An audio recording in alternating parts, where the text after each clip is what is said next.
The Chrysanthemum and the Cross. The year is 1941. The air over Tokyo hums with a dual frequency, the distant, percussive drone of Nakajima Ki-43 fighters practicing maneuvers over the mainland, and the nearer, fervent chant of schoolchildren reciting the Imperial rescript on education. In this city, every citizen is a soldier, whether they carry a rifle or a lunchbox. The nation is a single, perfectly forged blade, and its cutting edge is the unwavering belief in the divinity of Emperor Hirohito. This belief is not merely patriotic, it is the law. To question it, even in the privacy of one's own heart, is to risk the attention of the Tokko, the dreaded special hire police, whose jurisdiction is not crime, but thought itself. In a classroom at the Koran Girls' School, a private Christian institution in suburban Tokyo, a teacher named Fumiko Hoshino stands before her students. She is 35 years old, unmarried, and possesses a demeanor of profound, almost severe, placidity. Archival photographs from the school's sparse yearbooks show a woman with her hair pulled back tightly, her expression gentle but unsmiling, as if guarding a deep and solemn secret. That secret is her faith. While her students are compelled to memorize that the emperor is Arahitagami, a god in human form, Fumiko's Bible speaks of a single, universal God and a king whose kingdom is not of this world. While the state religion, a militarized version of Shinto, preaches glorious death in the emperor's name as the highest honor, her scripture preaches love for one's enemy and the sanctity of all human life. In the rigidly controlled spiritual ecosystem of Imperial Japan, Fumiko Hoshino is a foreign species, an ideological contaminant. Her very existence is a quiet, unintentional act of defiance. The state demanded that the chrysanthemum, symbol of the imperial throne, be the only flower in the nation's soul. But in the small, guarded garden of her heart, Fumiko nurtured a cross. And the shadow of that cross was beginning to lengthen, attracting the gaze of those who rooted out all spiritual weeds. For in the eyes of the empire, a conscience that answered to a higher authority than the emperor was not a private matter, it was an act of treason. Hello, listener, let me know where you're watching from. And if you don't mind subscribing to the channel and giving it a like, I'd be very pleased as the author. Enjoy listening. The curriculum of the soul. Life within the walls of the Koran Girls' School in 1941 was a study in contrasts, a daily tightrope walk over a chasm of ideology. As a church-affiliated school, its founding principles were rooted in Christian humanism, yet it existed only at the pleasure of the Ministry of Education, which mandated a curriculum of fervent nationalism. Declassified post-war interviews with former students paint a vivid picture of this duality. In 1 hour, they would be led by a government-appointed instructor in Taiso, calisthenics, practicing movements designed for military readiness, their shouts of banzai for the emperor echoing across the schoolyard. In the next, they would be in Fumiko Hoshino's literature class, quietly dissecting a piece of classic Japanese poetry, where she would gently guide the conversation toward universal themes of suffering, empathy, and grace. She never openly preached against the state, that would have been immediate suicide. Instead, her method was one of subtle counterprogramming. While the national curriculum emphasized the group over the individual, Hoshino celebrated the unique inner life of each of her students. Her personal diaries, seized by the Tokko and now held in state archives, reveal her strategy. They are taught to be cogs in a great machine, she wrote in an entry from May 1941. I must remind them that within each cog is a universe. That a soul cannot be nationalized. She taught them English, a language increasingly viewed with suspicion, using texts that spoke of democracy and individual liberty. This was an incredibly dangerous gambit. The equipment of her rebellion was not a transmitter or a bomb, but a well-worn Bible and a library of forbidden Western ideas. The logistical challenge she faced was immense: how to inoculate her students' minds with critical thought without leaving a trace of evidence for the ever-watchful authorities. Her bravery was not in facing down a tank, but in looking into the eyes of a 14-year-old girl and teaching her that her individual conscience mattered more than an imperial decree. It was a battle fought in whispers, in the space between the lines of a poem, in the quiet affirmation of a student's question. And it was a battle she was destined to lose. The law of the unspoken word. To understand the weapon that would be turned against Fumiko Hoshino, one must look back to 1925. In the archives of the Japanese Ministry of Justice, a chilling document resides, the Peace Preservation Law. Initially designed to combat the dangerous thoughts of communism, its language was a masterpiece of totalitarian ambiguity. It criminalized any association formed with the objective of altering the Kokutai or the system of private property. The penalty was severe, up to 10 years imprisonment. Over the next decade and a half, as Japan's military machine expanded, the law was revised and its application broadened. It became the state's primary legal instrument for enforcing ideological conformity. Analysis of its application reveals a terrifying strategic shift. The Tokko no longer needed to prove an act of treason, they only needed to prove the thought of treason. By the late 1930s, the law's target had expanded to include academics, liberal thinkers, and, increasingly, religious groups whose doctrines clashed with state Shinto. The Jehovah's Witnesses were among the first to be crushed. Their refusal to bear arms and their allegiance to a heavenly kingdom were deemed a direct assault on the Kokutai. Then, the state turned its analytical gaze toward other Christian denominations. Of particular concern were those, like Fumiko Hoshino's Holiness Church, that preached eschatology, the doctrine of the second coming of Christ. From the perspective of the state's ideologues, this was not a harmless piece of theology. If Jesus Christ was to return as King of Kings, it presented a direct theological challenge to the eternal and supreme reign of the divine emperor. A declassified Tokko internal memorandum from 1940 states the threat with cold clarity. The Second Coming doctrine posits a celestial authority superior to that of His Imperial Majesty. This cannot be tolerated, as it creates a divided loyalty and weakens the spiritual foundation of the nation at a time of total war. The legal and ideological trap was set. Fumiko's faith, a source of private comfort and moral guidance, had been strategically redefined by the state as a political crime. She and thousands of others in her church were now, by legal definition, enemies of the people, their Bibles and prayer books classified as seditious materials. The Watchers in the Shadows. The Tokubetsu Kodo Kisatsu, or Tokko, were the architects of fear on the Japanese home front. They were not brutish thugs who kicked down doors indiscriminately. Their methodology was far more insidious and effective. Their strategy was one of societal saturation. They cultivated a vast network of informants, kairyokusha, neighborhood gossips, disgruntled colleagues, even family members, who were rewarded for reporting any sign of ideological nonconformity. The economic context of wartime Japan, with its rationing and hardships, made the small rewards offered for information a powerful incentive.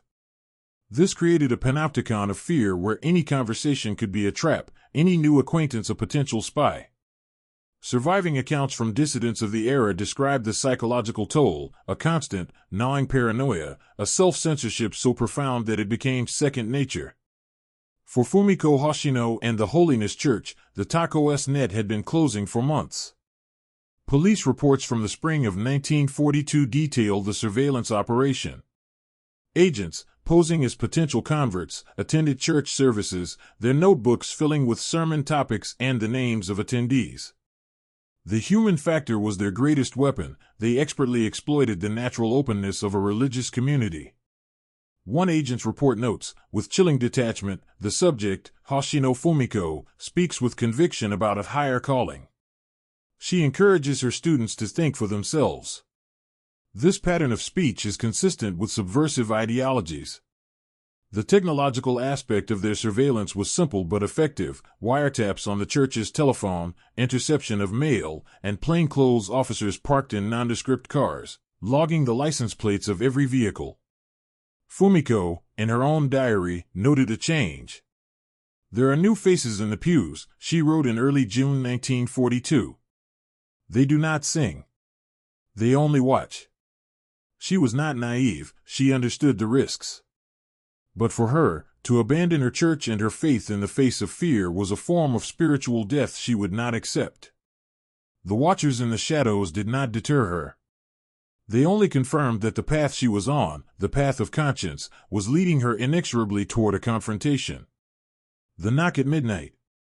The night of June 26, 1942, was warm and still. Across Japan, under the cover of darkness, a coordinated strike was set in motion. This was not a military operation against a foreign enemy, but a police action against the nation's own citizens. It was the culmination of months of surveillance, legal maneuvering, and ideological justification. The target, the leadership and most active members of the Japan Holiness Church. Based on meticulously compiled Tokko lists, raid teams were dispatched simultaneously in a nationwide sweep designed to decapitate the church in a single blow. Just after midnight, the silence of the Tokyo suburb where Fumiko Hoshino lived was shattered. There was no siren, no warning. Just the crunch of gravel under the heavy boots of plainclothes Tokko officers and the sharp, authoritative rap on her door. This moment, described in her post-war memoir Between the Chrysanthemum and the Cross, is stripped of all drama and rendered with the stark terror of reality. There was no shouted defiance, no heroic last stand. There was only the sudden, blinding glare of a flashlight in her eyes, the cold, official tone of the lead agent declaring her under arrest for violation of the peace preservation law, and the quiet confusion of being pulled from sleep into the state's waiting nightmare. Her room, a small, simple space adorned with a single wooden cross and shelves of books, was ransacked with methodical efficiency. Her diaries, letters, her Bible, the very tools of her thought crime, were seized as evidence. As she was led out to a waiting car, she caught a glimpse of her neighbor's windows, curtains twitching, faces hidden in the shadows. They were the silent witnesses, the embodiment of the fear that kept the system running. Fumiko Hoshino, the gentle schoolteacher, was now officially a prisoner of the state. The war for her body was over before it began. The war for her soul, for her mind, for the very essence of her identity, was just beginning. As the car door slammed shut, plunging her into darkness, she was no longer a teacher or a citizen.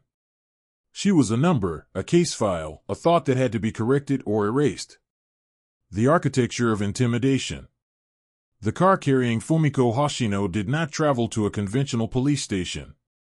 It descended into the administrative labyrinth of central Tokyo, stopping before an anonymous concrete building that housed a precinct of the Tokko.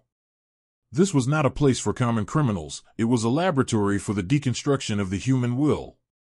Her processing began immediately, a tactical assault designed to strip away identity and induce disorientation. Her personal belongings were inventoried and sealed. Her name was replaced with a number. She was photographed, her face impassive under the harsh glare of a single bulb, creating an image that now sits in a faded police file, a stark portrait of defiance meeting bureaucracy. The room she was led to for her first interrogation was a masterpiece of psychological warfare. Surviving architectural plans and testimonies from other political prisoners of the era reveal that these spaces were designed with specific intent. It was small, featureless, and windowless, immediately severing the occupant from the outside world and the passage of time. The only furniture was a simple wooden stool for the prisoner and a slightly elevated desk and chair for the interrogator, a subtle but constant reinforcement of the power dynamic. A single, unshaded light bulb hung directly over the stool, its glare designed to cause fatigue and discomfort. There were no distracting objects, no cracks in the plaster, nothing for the mind to cling to except the interrogator's voice. This environment was the first stage of the Tokko's strategy, sensory deprivation and isolation to soften the subject's mental defenses. Before a single question was asked, the room itself was already at work, instilling a sense of powerlessness and insignificance. It was a physical manifestation of the state's ideology: you are small, you are alone, and the world outside this room has forgotten you. Fumiko sat on the stool, her back straight, her hands folded in her lap. The war had moved to a new battlefield, one made of concrete, wood, and glaring light. The clash of absolutes. The man who entered the room was unremarkable. He wore a simple Western-style suit, his demeanor more that of a patient academic than a feared secret policeman. This too was a tactic. The Tokko interrogators were often highly educated men, skilled in theology, philosophy, and psychology, capable of debating their prisoners into intellectual corners. His name, according to the transcripts, was Inspector Tanaka. He placed a file on the desk, it contained Fumiko's seized diary and her annotated Bible. "Hoshino-san," he began, his voice calm and reasonable, "we are not here to discuss crimes of action. We are here to discuss matters of the heart. A matter of loyalty." The interrogation that followed, meticulously logged by a stenographer, was a surreal exercise in ideological combat. Tanaka did not accuse her of sabotage or espionage. He accused her of theology. He opened her Bible to the Book of Revelation.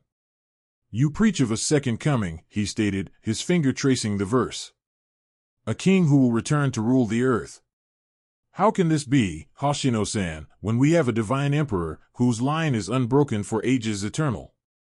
Fumiko's response, recorded in the dry, official transcript, was simple and direct. "My faith is in the spiritual realm. His Majesty the Emperor is the head of the state." This was the core of her defense, a firewall she tried to maintain between her duty as a Japanese citizen and her devotion as a Christian. But for the Tokko, no such firewall could exist. "Incompatible," Tanaka declared, snapping the Bible shut. "The Kokutai requires total and undivided loyalty, in spirit as well as in body. To suggest a higher authority, even a celestial one, is to plant a seed of doubt in the national soul. It weakens us." He then opened her diary. "You write here," he said, quoting from a passage where she reflected on the Sermon on the Mount, "Love your enemies." How can the empire triumph if its citizens love their enemies? Our soldiers are fighting and dying in China. Are you telling them to love the Chinese soldiers who seek to kill them? Is this not an act of sedition? This was the state's tactical genius, to take the core tenets of her faith, love, redemption, a spiritual king, and brilliantly reframe them as acts of psychological warfare against the Japanese Empire. The weaponization of solitude. After the initial interrogations, the psychological strategy shifted. Fumiko was transferred to a holding cell in the Tokyo detention house. Here, the weapon was no longer a man with a book, but time itself. The cell was a void. A 6-tatami mat space, a slop bucket, and a single high, barred window that showed only a sliver of indifferent sky. The logistical and economic realities of wartime Japan dictated the conditions. Food was a near-starvation diet, a small bowl of watery rice gruel, a piece of pickled radish, and weak tea. The meager rations were not just a matter of scarcity, they were a calculated tool to induce physical weakness and, by extension, mental vulnerability. The human body, deprived of sustenance, becomes an enemy to the mind's resolve. Yet, as her post-war writings reveal, it was in this profound isolation that Fumiko discovered the true nature of her spiritual equipment. Deprived of her Bible, her church, and human contact, she was forced to rely on the faith she had internalized over decades. The hymns she knew, she sang in her head. The scriptures she had memorized, she recited silently, turning the barren cell into a sanctuary of the mind. Her days became a structured ritual of defiance. She would pace the 6 mats, a physical act to fight atrophy. She would spend hours in silent prayer, not for her release, but for the strength to endure what was to come. She engaged in mental exercises, recalling the faces of her students, the lines of poems she had taught, the intricate plots of English novels. It was a conscious battle against the encroaching emptiness, a fight to keep her intellect sharp and her spirit intact. The state could control her body, her environment, and her access to information, but here, in the 6-mat universe of her cell, she discovered they could not control her thoughts unless she surrendered them. The solitude designed to break her was instead forging her resilience in the crucible of absolute silence. She was learning to be alone with her God, an experience that would prove essential for the years of darkness ahead. The doctrine of Tokko. One morning, the cell door opened. It was not an interrogator, but a different kind of official.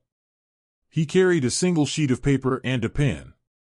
This was the moment of the state's ultimate gambit, the demand for Tokko. The term translates roughly as conversion or recantation, but its meaning within the Japanese justice system was far more profound.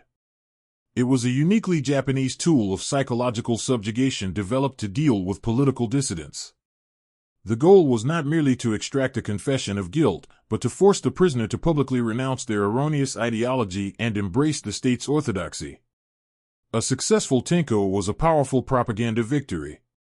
It demonstrated the state's ability to cure ideological sickness and served as a demoralizing blow to any remaining opposition. The official laid out the offer with bureaucratic simplicity. Other members of her church, he explained, had already seen the error of their ways. He showed her copies of signed statements from pastors and friends, renouncing their belief in the Second Coming and pledging their undivided spiritual loyalty to the Emperor. "Sign this paper," he said, "and your ordeal can end. Acknowledge that your beliefs were mistaken, a foreign poison. You can return to your life."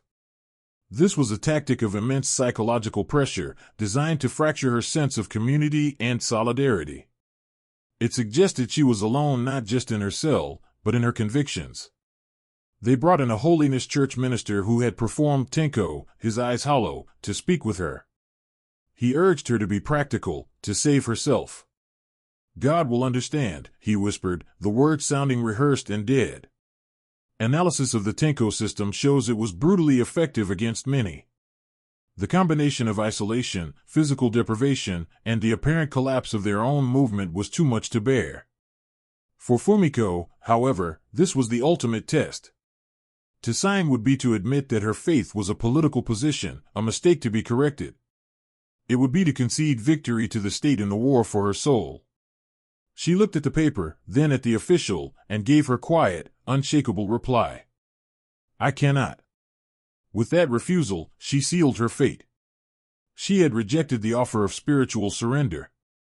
Now, she would face the full, unmitigated consequences of her ideological crime. The ink of condemnation. The failure to secure a Tokko from prisoner number 372, Hoshino Fumiko, moved her case from the realm of psychological re-education to that of formal judicial punishment. Months after her arrest, in the late autumn of 1942, she was officially indicted. The document, a multi-page testament to the state's legalistic fury, was a work of art in its own right, a tapestry of twisted logic and legal citations. She was formally charged under Article 1 of the 1925 Peace Preservation Law, as amended in 1941. The specific charge was forming an association with the objective of altering the Kokutai. The association was her church. The objective was her belief in the return of Christ. The evidence section of the indictment, a copy of which she was given, was a chilling catalogue of her own life, seen through the paranoid lens of the state. Her diary entries about universal love were presented as pacifist propaganda designed to undermine the war effort. Witness statements from the undercover Tokko agents who attended her services described her sermons as insidiously undermining imperial authority. The very act of teaching English was cited as evidence of a dangerous affinity for Western liberal thought. The central pillar of the prosecution's case was her steadfast refusal to recant. Her failure to perform Tokko was presented not as an act of conscience, but as proof of her hardened, unrepentant criminal mind. The human factor was now entirely erased, replaced by the cold calculus of the law. She was no longer a woman of faith, she was a threat to national security. As she read the indictment in her cell, there was no shock, no outrage. There was only a profound sense of clarity. The state had laid its cards on the table. It had defined her most cherished beliefs as a crime. The coming trial would be a mere formality, a piece of political theater. Her sentence was already written, not in the law books, but in her own refusal to sign a piece of paper. The war for her mind was over. She had not surrendered. Now began the long, slow siege against her body. The theater of law. Her trial, when it finally came in early 1943, was not a process of discovery but a ceremony of confirmation. It took place in a stark, wood-paneled courtroom in the Tokyo Criminal Court, a venue that projected the solemnity of justice while serving the iron will of the state. The architecture of the room itself was a form of testimony. The judge's bench was elevated to a dominant height, the prosecutors sat at a table parallel to the defense, but it was clear from their confident bearing who held the true power. Fumiko, flanked by guards, was small and still in the defendant's box. Her state-appointed lawyer, a weary-looking man who understood the futility of his role, performed his duties with a palpable sense of resignation.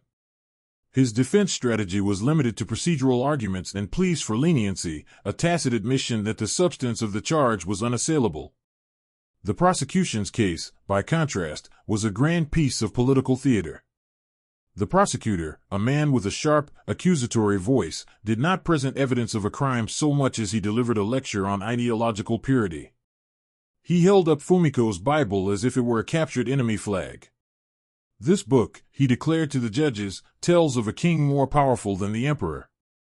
This is the poison that the defendant sought to pour into the minds of our nation's children. He read passages from her diary, her private spiritual reflections, presenting them as a blueprint for national betrayal. The trial's analysis lies in its structure. It was an inquisitorial system where the judges were not impartial referees but active participants in confirming the state's narrative. There was no jury of peers, only a panel of government officials whose careers depended on upholding the Kokutai. When Fumiko was finally permitted to speak, she did not plead for her freedom. In a clear, quiet voice that barely reached the back of the room, she simply reiterated her position. Her belief in Christ as a spiritual savior did not conflict with her duties as a subject of the emperor. She was not mounting a legal defense, she was making a final, public testament of her faith. Her words, however, were not heard as a plea of innocence, but as a final, damning confession of her incurable ideological divergence. The weight of a word. The verdict was a foregone conclusion, but its delivery was a critical moment in the ritual of state power. The chief judge, a stern man with a face like a no mask, read the judgment from a scroll of paper. He did not rush. Each word was carefully chosen, a legal and moral indictment intended to echo far beyond the courtroom walls. He began by affirming the sanctity of the Kokutai, establishing it as the absolute measure of all things. Then, he turned to Fumiko. He did not address her as Hoshino-san but as the accused. The text of the judgment, preserved in judicial archives, is a chilling document. It systematically dismantles her defense, stating that any ideology that posits a universal truth or a transcendental authority implicitly challenges the unique and supreme nature of the Imperial way. It concluded that her refusal to perform Tokko was the ultimate proof of her malicious intent to disturb the national spirit. The analysis of this language is crucial. Her conscience was legally defined as malice. Her faith was a public disturbance. The chief judge paused, looking directly at Fumiko for the first time. For the crime of violating the peace preservation law and conspiring to alter the national polity, he announced, his voice flat and final, this court sentences the accused to 7 years of imprisonment with hard labor. 7 years. A silence fell over the courtroom. It was a severe sentence, intended as a clear signal to any other potential thought criminals. For Fumiko, the number was almost abstract. Her post-war memoirs recall the moment not with fear or anger, but with a strange sense of peace. The uncertainty was over. The state had rendered its judgment, and now she knew the price of her conviction. She gave a slight, formal bow to the bench, an ingrained gesture of Japanese courtesy that in this context seemed an act of profound, almost ironic, grace. The gavel fell, and with that sound, Fumiko Hoshino, the teacher, officially ceased to exist. She was now a convicted enemy of the state, a resource to be consumed by the penal system. The geography of incarceration. The journey from the Tokyo detention house to the women's prison at Tachijai was a descent into a new layer of the state's control. The logistics of the wartime penal system were brutal and efficient. Prisoners were not human beings to be transported, they were cargo to be moved. Fumiko was taken from her cell before dawn, her hands bound with rough rope. She and a dozen other women, a mix of political prisoners, members of other banned religious sects, and common criminals, were herded onto the back of a canvas-covered military truck. There were no seats. They huddled together on the hard wooden floor as the truck rumbled through the dark streets of Tokyo and onto the rough country roads heading north. The journey, lasting several hours, was a tactical exercise in dehumanization. The darkness, the constant jostling, the inability to see the outside world, the foul air thick with the smell of unwashed bodies and fear. It all served to erase any remaining sense of individual identity and replace it with that of a herd.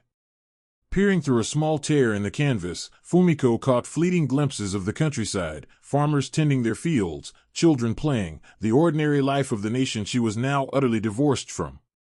The human factor in that truck was a study in despair. Some women wept silently. Others, hardened by previous convictions, stared ahead with empty eyes.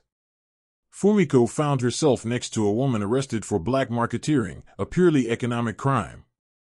For a moment, their eyes met, a brief flicker of shared humanity in a system designed to extinguish it. The analysis of this journey reveals the state's spatial strategy of control. By moving prisoners far from their homes, it severed their connections to family and community, deepening their isolation and making resistance, or even hope, a far more difficult proposition. The destination was not just a place, but a state of being, forgotten. The Gray World. The gates of Tachijai Women's Prison were not iron bars but solid wooden doors, set into a high, gray wall topped with electrified wire. The impression was not of a cage, but of a tomb. As Fumiko and the other women were marched inside, the world of color and sound seemed to vanish, replaced by a monochrome existence. The prison was an archipelago of grim, low-slung wooden barracks arranged around a barren, windswept yard. This was the technology of total institution, an environment scientifically designed for surveillance and control. Upon arrival, the final vestiges of her former life were stripped away. She was forced to undress in a large, cold room, her body searched with rough, impersonal hands. Her own clothes were taken, replaced by a coarse, gray, numbered uniform. She was handed a pair of simple wooden clogs. The intake process was a flurry of shouted commands, bureaucratic forms, and medical inspections that were more about cataloging assets than providing care. She was assigned a new number, which was stitched onto her uniform. This number was now her name. She was led to Barack 4, a long, dark room filled with triple-tiered wooden bunks. The air was cold and smelled of damp wood, sweat, and disinfectant. Dozens of women, their heads shaved, looked up with vacant curiosity as the new arrivals were brought in. A guard pointed to a top-tier bunk. That was her space, her entire world, a thin straw-filled mattress and a single, threadbare blanket. The economic context of the prison was immediately apparent. The blankets were patched, the uniforms frayed, the building itself in a state of disrepair. In a nation where all resources were funneled to the war front, the prison system received only the barest essentials for keeping its population alive and functional. This was the home front's lowest circle, a place of institutionalized scarcity and crushing monotony, where the only thing in abundance was time. The devil's seamstress. The purpose of Tachijai prison was not merely to contain, but to extract labor. 2 days after her arrival, Fumiko was assigned her work detail. She was marched with hundreds of other women to a vast, noisy workshop building. The air inside was thick with dust and the deafening clatter of hundreds of industrial sewing machines. Her new job, for 12 hours a day, 6 days a week, was to be a seamstress for the Imperial Japanese Army. This was the ultimate, cruel irony of her situation. A woman imprisoned for a faith that preached peace and love for one's enemies was now forced to contribute her physical labor directly to the war machine she philosophically opposed. Her specific task was sewing leather reinforcements onto the canvas leggings worn by infantrymen. The work was grueling and relentless. The leather was tough, the needles frequently broke, and the pace was dictated by aggressive production quotas. The technology was simple but unforgiving, an old, foot-pedal-driven sewing machine that had to be kept in constant motion. The lighting was poor, causing constant eye strain. Her hands, once accustomed to holding a pen or the delicate pages of a book, quickly became calloused and raw, stained by the dye from the canvas. Failure to meet the daily quota, which was deliberately set high, resulted in punishment, typically the withholding of the already meager evening meal. This system was a brilliant piece of psychological warfare. It was not just hard labor, it was a form of forced complicity. Every stitch she sewed was a stitch for the war. It was designed to break her spirit by making her a collaborator in her own small way.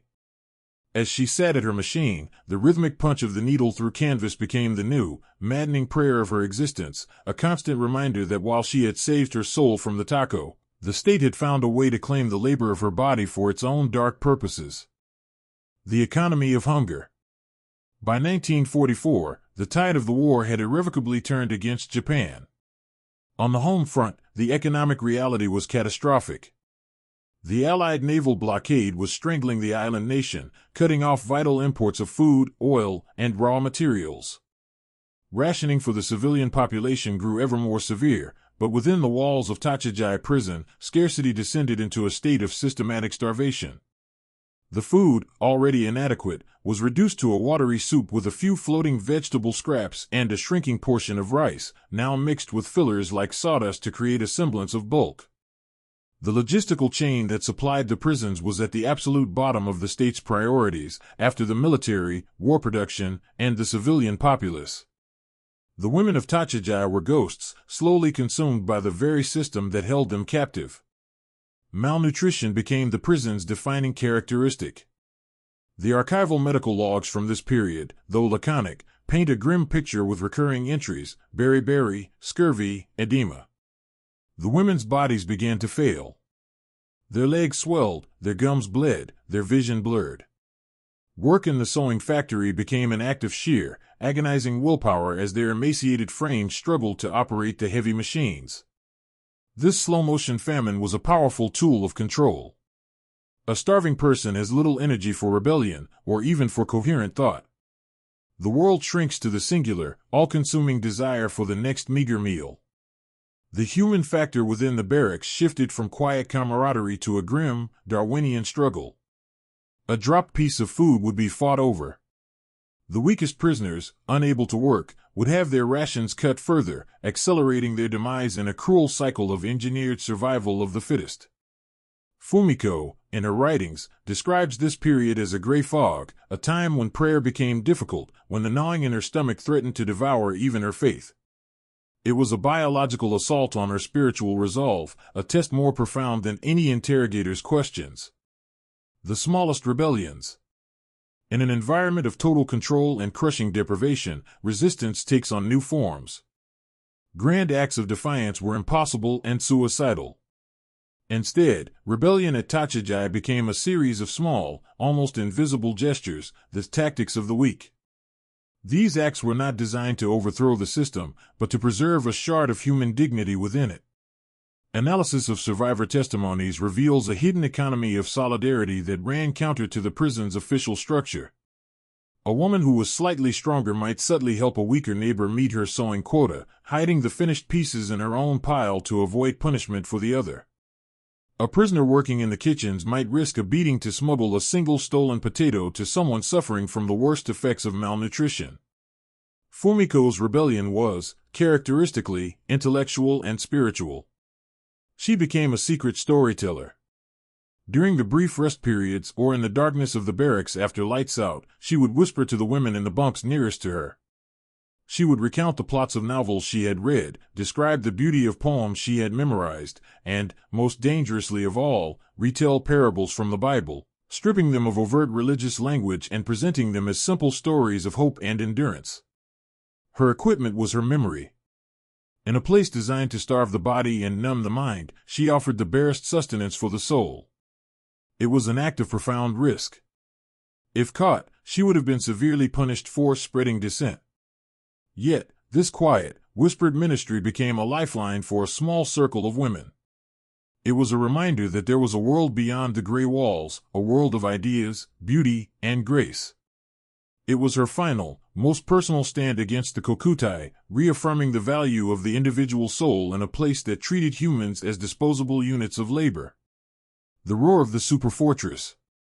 In the spring of 1945, a new sound entered the monotonous world of Totalitarian prison, a deep, terrifying drone that seemed to come from the very heavens. The B-29 superfortresses had begun their devastating firebombing campaign against Japan's cities. Though Totalitarian was not a primary target, the bombers often passed overhead on their way to industrial centers. For the guards, the sound was a portent of national doom, a sign that the divine protection of the emperor was failing. Their morale plummeted, their discipline growing erratic, sometimes harsher, sometimes more lax as they became preoccupied with the safety of their own families. For the prisoners, the experience was deeply complex. The wail of the air raid sirens would send them scurrying into hastily dug, primitive shelters. They would huddle in the dark, feeling the earth tremble as distant bombs fell, smelling the acrid scent of smoke carried on the wind. There was the immediate, primal fear of being killed, trapped in a prison, by a force they could not see. But mingled with that fear was a spark of something else, hope. The bombers were a tangible sign that the world outside was in motion, that the monolithic power of the Japanese Empire was cracking. The apocalyptic sound that terrified their captors was, for the prisoners, a potential harbinger of liberation. Fumiko described the feeling in her memoir as a terrible, guilty hope. She prayed for the safety of the innocent civilians in the cities below, yet she could not deny the surge of anticipation that came with each raid. The B-29s represented a force more powerful than the Tokko, the courts, or the prison warden. They were a deafening announcement that her captor's world was coming to an end. The war, which had been the cause of her suffering, was now also her only chance for salvation. The Emperor's Voice. August 15, 1945. It was a hot, oppressively humid day. The morning routine at Totalitarianism was shattered by an unprecedented command. All work was to cease. All prisoners and staff were to assemble in the main yard. A single radio, a rare and precious piece of technology, was placed on a stool. Its speaker was connected to the prison's crude public address system. The prisoners stood in ragged lines, their bodies gaunt, their faces blank with confusion. The guards, armed but visibly shaken, formed a perimeter. At precisely noon, the radio crackled to life. What came through the speaker was a sound that no ordinary Japanese citizen had ever heard before, the high-pitched, formal, almost reedy voice of Emperor Hirohito. He read the Imperial rescript on the termination of the war. His language was arcane and indirect. He spoke of the war situation developing not necessarily to Japan's advantage and the need to endure the unendurable and suffer what is insufferable. He never used the word surrender. For the guards and prison staff, the moment was one of profound, world-shattering shock. The living God had spoken, and his words signaled the collapse of their entire universe. Many openly wept. Their authority, built on the myth of divine invincibility, evaporated in the midday sun. For Fumiko and the other prisoners, understanding dawned more slowly. The courtly language was difficult to parse, but the meaning was unmistakable. The war was over. A stunned silence fell over the yard, a silence deeper than any starvation-induced lethargy. It was the silence of disbelief, of a reality too immense to grasp.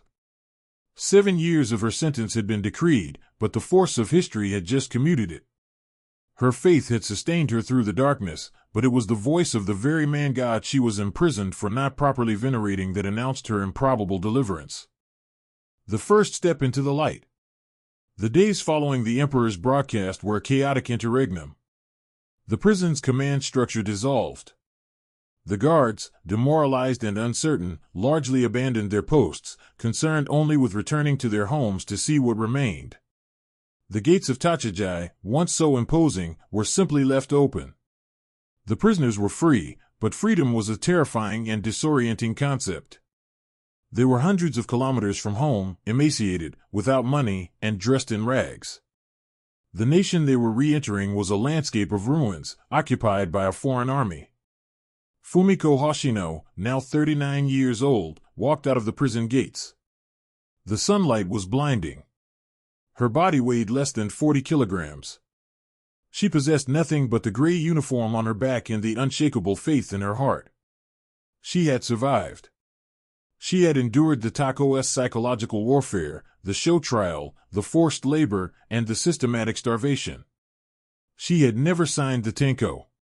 The state had taken her freedom, her health, and 3 years of her life, but it had failed in its primary objective. It had not conquered her conscience. Her journey was far from over. The physical and psychological recovery would take years. But that first step out of the gate was the ultimate victory. In a war defined by immense armies and weapons of mass destruction, Fumiko Hoshino's story stands as a testament to the power of a single, quiet no. She proved that a totalitarian state's power, no matter how absolute it seems, ends at the frontier of the individual human soul. Her resistance was not fought with a gun, but with a steadfast spirit. Her legacy, preserved in the archives, is a profound and enduring analysis of the nature of true courage, not the courage to die for a cause, but the far more difficult courage to live for one's convictions in a world determined to extinguish them.